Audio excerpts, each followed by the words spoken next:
Day. I'm so excited because we have little Polly Puckett here. And also, Kristen, you're helping us because we have, first of all, she's going nuts because of the food that is here. But I was telling you about how a lot of people will say, oh, I'm so tired after an 8-hour day, but they didn't do any strenuous activity. It's not like they ran for miles. And there is a way to get your dog to get that workout in their mind as well, to challenge their mind and kind of get them active, because a lot of people don't know this, but dogs get obesity problems, diabetes, and it can halt their life. And we don't want that. We want them to live as long as possible. Absolutely. As a matter of fact, it's dogs and cats, and 50% of our pets in this country are obese or overweight. Okay. So it's a serious problem that leads to, like you said, the same thing like with humans. It leads to heart disease, diabetes, arthritis. So today, I wanted to show you a few tips on how you can keep your pet's weight trim. Okay. And also briefly talk about how expensive it can be to have an overweight pet. Okay. So we were just talking about this during the break.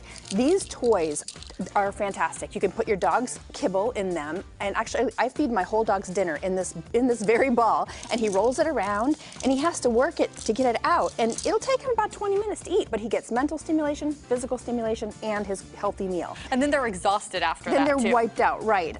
You also want to talk to your vet about what's the right caloric intake. And Polly's getting a lot of exercise here, wiggling. Let's give her a treat. Kitty cats, too. There's great toys that you can put their kibble in as well and give them some exercise.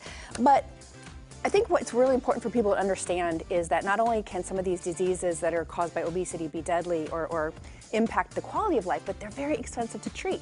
And I got a few examples from Pet Plan Pet Insurance based on claims that they paid out last year. Okay. Diabetes to treat, $1,900.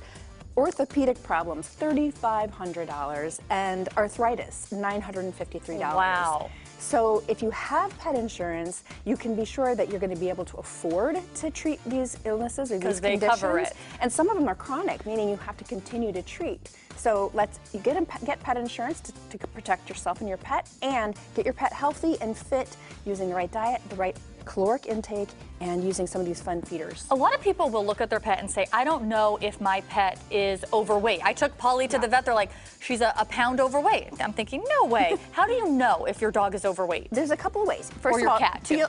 Can you feel her rib cage? Look at her. She is going You should be able to feel the rib cage with your fingers. Okay. Individual ribs. Okay, I feel them. If you can't, there's probably too much padding there. Okay. Also, if you look at your pet from above, you should see a little indentation or waistline right before their back legs.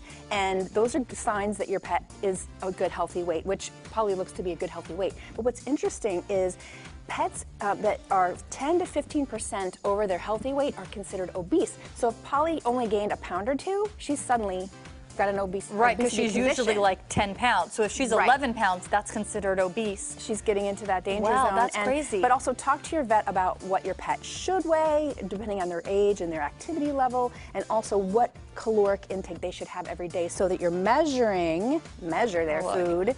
Oh, I'm just tormenting you, aren't I? So that you're measuring their food, not just filling the bowl. I swear I feed her. By the way, you know, they say that pets are like their owners. The thing that we differ on is Polly will eat anything and I will eat nothing. Are you a picky eater? Are you finicky? I'm a very finicky eater, yes. And Polly does not care what it is. And I should say that while I have been on the desk too, the entire crew has been taking care of her. So thank you. Especially Auntie Carly, who has been holding her back there. All right, so coming up, we're going to do another segment with you. If you guys have questions, please email them in, goodday@kmaxtv.com. We'll ask Kristen those questions, and she can answer those for you live in the next segment if you have any questions about your pet. So let us know, because this is a wealth of information that you're getting for free, people. That's right. For free. I got to do this for free? Oh, yeah, sorry. It's okay. It's all right. No one told you? Cody? All right. All right. Hey, if you get those pet questions, email us, goodday@kmaxtv.com. If you could, subject line pet question, so we can get those answered for you. Hey, it's time for our Sundog video.